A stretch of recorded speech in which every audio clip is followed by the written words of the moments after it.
చిన్నిళ్ళైనా పెద్దిళ్ళైనా ప్రతి ఇంటిలో పూజ గది అనేది సహజంగా ఉంటుంది. కాకపోతే ఇంటిలో పూజ గది ఎక్కడ ఉన్నది అనేది ముఖ్యం. వాస్తు ప్రకారం పూజ గది ఎక్కడ ఉండాలి, పర్టికులర్గా ఎక్కడ ఉండకూడదు, ఎక్కడ ఉంటే ఎటువంటి రిజల్ట్స్ వస్తాయి, పూజ గదికి మన ఆలోచనలకి జీవితంలో సక్సెస్కి గల సంబంధం ఏంటి, కారణం ఏంటి అనే విషయాల గురించి పూర్తిగా తెలుసుకుందాం. ఓం గురుభ్యో నమః, ఓం శ్రీమాత్రే నమః. అందరికీ నమస్కారం. నేను మీ కర్ణాటి వనిత. నార్మల్గా ఈస్ట్, సౌత్, వెస్ట్, నార్త్ ఏ ఫేసింగ్ హౌస్ చూసినా పూజ గది కిచెన్లో భాగంగానో లేకపోతే కిచెన్కి హాల్కి మధ్యలో ఇలాగా నిర్మించుకుంటూ ఉంటారు. 16 జోన్స్ ప్రకారము నార్త్ ఉత్తరం డిగ్రీస్ని బట్టి అది maximum east or west facing houses అయితే ఈస్ట్, ఈస్ట్ సౌత్ ఈస్ట్ తూర్పు ఆగ్నేయంలోకి వస్తుంది. అదే నార్త్ సౌత్ ఫేసింగ్ హౌసెస్ అయితే పూజ గది అనేది సౌత్ ఈస్ట్, సౌత్ ఈస్ట్, ఆగ్నేయము దక్షిణ ఆగ్నేయంలోకి వచ్చే ఛాన్స్ ఉంటుంది. ఈస్ట్ సౌత్ ఈస్ట్, తూర్పు ఆగ్నేయంలో పూజ గది రావడము తప్పు కాదు. కానీ సౌత్ ఈస్ట్, సౌత్ ఈస్ట్, ఆగ్నేయము దక్షిణ ఆగ్నేయంలో పూజ గది అనేది రాకూడదు. అసలు వాస్తుశాస్త్రంలో పూజ గది ఎక్కడ కట్టుకోమని చెప్పారు అంటే, వాస్తుకి మూల గ్రంథమైనటువంటి విశ్వకర్మ ప్రకాశిక ప్రకారము ఈశాన్యో దేవతా గృహ అనే శ్లోకం ఆధారంగా దేవతా గృహ పూజ గది అనేది నార్త్ ఈస్ట్లో కట్టుకోవాలి అని చాలా స్పష్టంగా చెప్పబడింది. కాకపోతే ఈశాన్యంలో నడక మంచిదనో, ఉచ్చస్థానం కాబట్టి మెయిన్ డోర్ రావాలనే ఉద్దేశంతో డోర్ పెట్టుకోవడము, హాల్ రావడము, పూజ చేసేటప్పుడు ఇంటికి ఎవరైనా వస్తే ఇబ్బందిగా ఉంటుందనో రకరకాల కారణాల చేత కిచెన్కి పక్కగా సౌలభ్యంగా ఉంటుందని నిర్మించుకుంటూ ఉంటారు. ఇంకా కొంతమంది చెప్తుంటారు నార్త్ ఈస్ట్ ఈశాన్యంలో కేవలం మెడిటేషన్ మాత్రమే చేసుకోవాలని, పూజ గది నిర్మించుకోవాల్సిన అవసరం లేదని. అది తప్పు.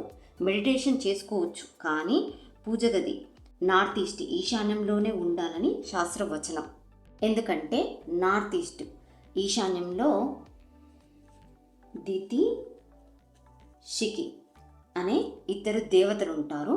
వారు ఈ నార్త్ ఈస్ట్ ఈశాన్యాన్ని రూల్ చేస్తూ ఉంటారు. అలాగే నార్త్ ఈస్ట్లో వాస్తు పురుషుని తలభాగం ఉంటుంది. నార్త్ ఈస్ట్కి అధిపతులు గురువు,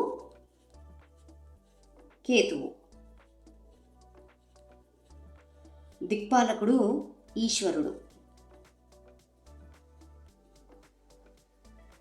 నార్త్ ఈస్ట్ ఈశాన్యం అనేది mind, new ideas, vision clarity, మానసిక ప్రశాంతత, దూరదృష్టి, ఆలోచనలు, డెసిషన్ ఆఫ్ మేకింగ్ లాంటివి ఇస్తుంది. ఇది ఏమో మనకి ద్వంద్వ ఆలోచనలు, అంటే ఈ పని చెయ్యాలా వద్దా, ఈ నిర్ణయం మంచిదా కాదా, వెళ్ళాలా వెళ్ళకూడదా లాంటి రెండు ఆలోచనల నుండి బయటపడేసి సరైన ఆలోచనలు కలిగేలా చేస్తుంది. శిఖి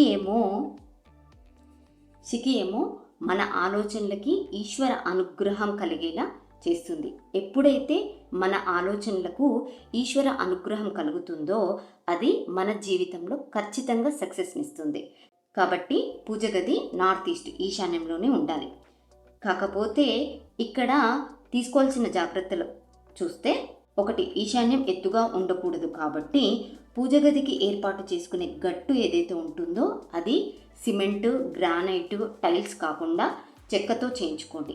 దీనితో పాటు రెండవది, అతి ముఖ్యమైనది, ఇక్కడ మనం బాగా అర్థం చేసుకోవాల్సింది ఏంటంటే, నార్త్ ఈస్ట్ ఈశాన్యము మన గృహంలో ఎక్కడ వస్తుంది తెలుసుకోవడం అనేది very important.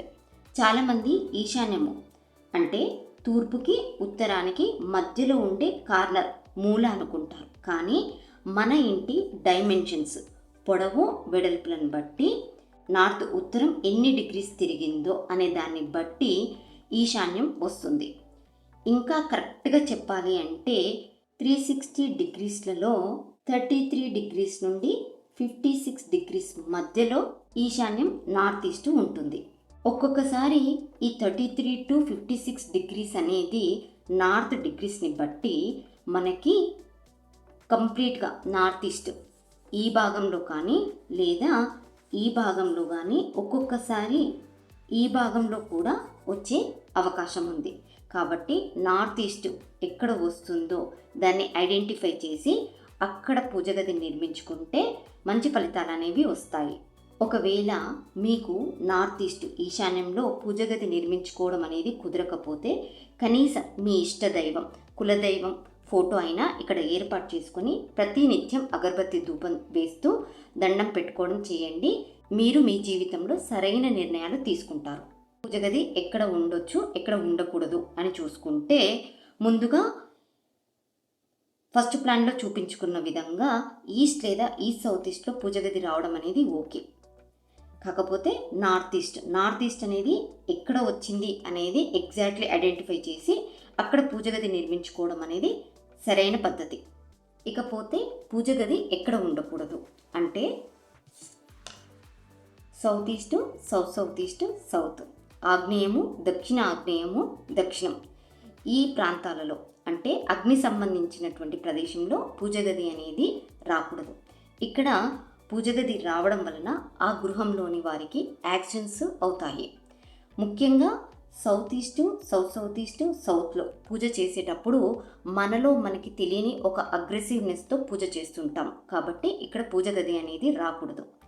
Next south west దక్షిణ నైరుతి డిస్పోజల్ జోన్ వేస్టేజ్ జోన్. కాబట్టి ఇక్కడ కూడా పూజ గది అనేది అస్సలు రాకూడదు. ఒకవేళ ఇక్కడ పూజ గది వచ్చి పూజ చేస్తున్నంతసేపు కూడా మన మనసు అనవసరమైన ఆలోచనలతో నిండిపోతుంది. పూజలు ఫలించకపోగా పూజ చేయడమే వేస్ట్ అనే స్థితికి వస్తారు. అలాగే సౌత్ వెస్ట్ నైరుతిలో కూడా పూజ గది రాకూడదు. ఇది పితృస్థానం. ఇంకా వెస్ట్ నార్త్ వెస్ట్ పడమర వాయువ్యం ఇక్కడ కూడా పూజ గది రాకూడదు. ఇది డిస్పోజల్ జోన్ అంటారు. ఇక్కడ కనుక పూజ చేస్తున్నట్లయితే డిప్రెషన్లోకి వెళ్ళిపోతూ ఉంటారు. కాబట్టి ఇక్కడ కూడా పూజ చేయకూడదు. పూజ చేసేటప్పుడు మన మనస్సు మైండ్ ప్రశాంతతతో ఉండాలి. మన ఆలోచనలకి ఈశ్వర అనుగ్రహం కలిగి సరైన నిర్ణయాలు తీసుకోవడం వల్ల మన జీవితంలో సక్సెస్ అనేది వస్తుంది.